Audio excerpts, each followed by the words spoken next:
You know, our world runs on massive infrastructure. We're talking ports, power grids, highways, the really big stuff. But as these projects get bigger and bigger, so do the price tags. And that creates a huge problem for governments everywhere. How do you possibly pay for the future when the budget is already stretched thin?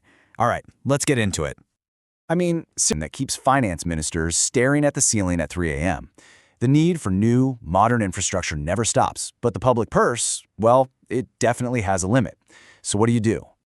Well, you look for a partner, and that's where the private sector comes in. The idea is to combine the goals of the public with the money and, let's be honest, the efficiency of private companies. This new model is what we call a public-private partnership, or a PPP, and it has totally changed the game for how countries build big things. But what is a PPP? Really, what are we actually talking about here? It's a term that gets thrown around a lot, so let's get a really clear definition, because it's the foundation for, well, everything else. Okay, so here's the official definition from the World Bank, and a few words in here are absolutely critical. It's not just a contract to build something. Notice the phrases long-term, significant risk, and management responsibility.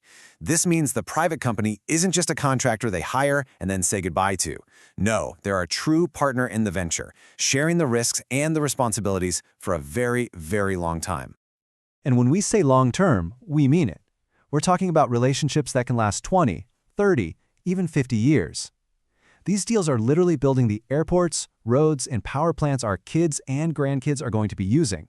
So the stakes? Yeah, they could not be higher. But, and this is a big but, here's the catch.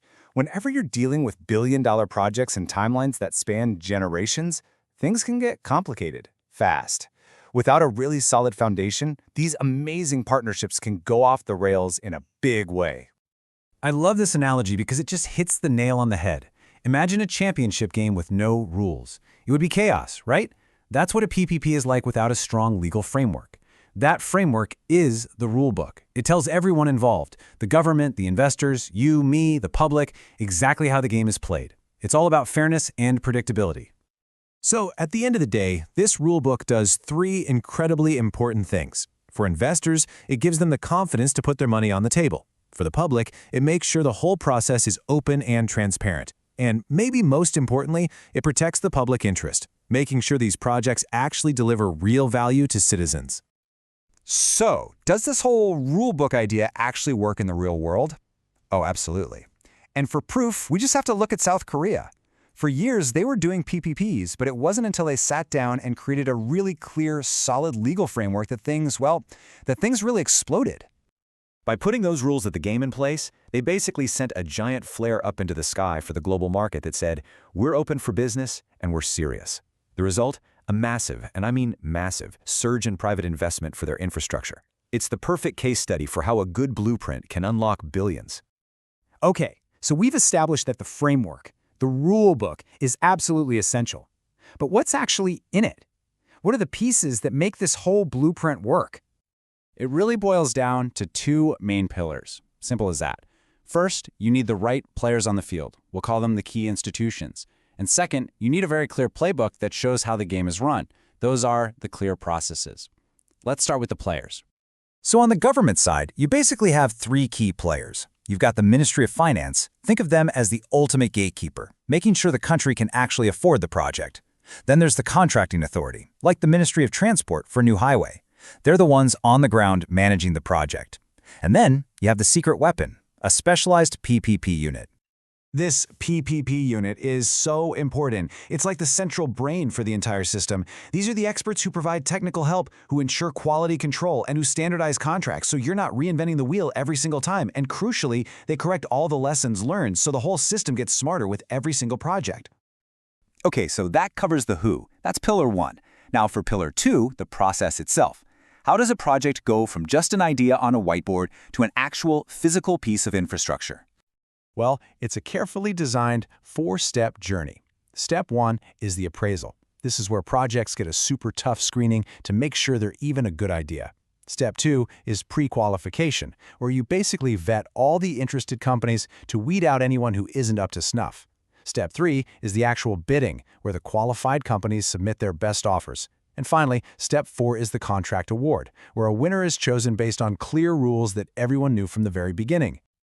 Now, what's really smart is that even inside this process, there's flexibility. For the really big, complex, one-of-a-kind projects, you'll probably use a multi-stage process. It's slower, but it's way more thorough. But for simpler, more standard projects, you might use a single-stage process, which is much quicker. The key is that the framework lets you pick the right tool for the job. So, we have the players. We have the playbook. But at the end of the day, this isn't just about having a smooth process. It's about what we build with that process and what kind of future those projects help create. And this, right here, is the ultimate payoff. A great framework forces you to stop and ask the big questions right at the start. The focus shifts from just, let's build a road, to, let's build the right road that will be sustainable, resilient, and valuable for generations. For example, modern PPP frameworks are now weaving things like climate resilience right into the DNA of the project from day one. Projects are being judged on whether they help meet huge goals, like the Paris Agreement. It means the infrastructure we build today is actually prepared for the world of tomorrow. And of course, the economic ripple effect is huge. When you use this blueprint to build the right things, like more efficient ports or cleaner energy sources, you're creating a powerful engine for economic growth. It boosts trade, it creates good jobs, and it drives the whole economy forward. So when you step back and look at it, this legal blueprint, it's so much more than just paperwork. It's a promise. It's a commitment to protecting public value for decades.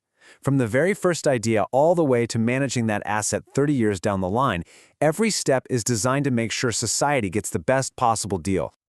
When you put it all together, it's pretty clear. The blueprint is there.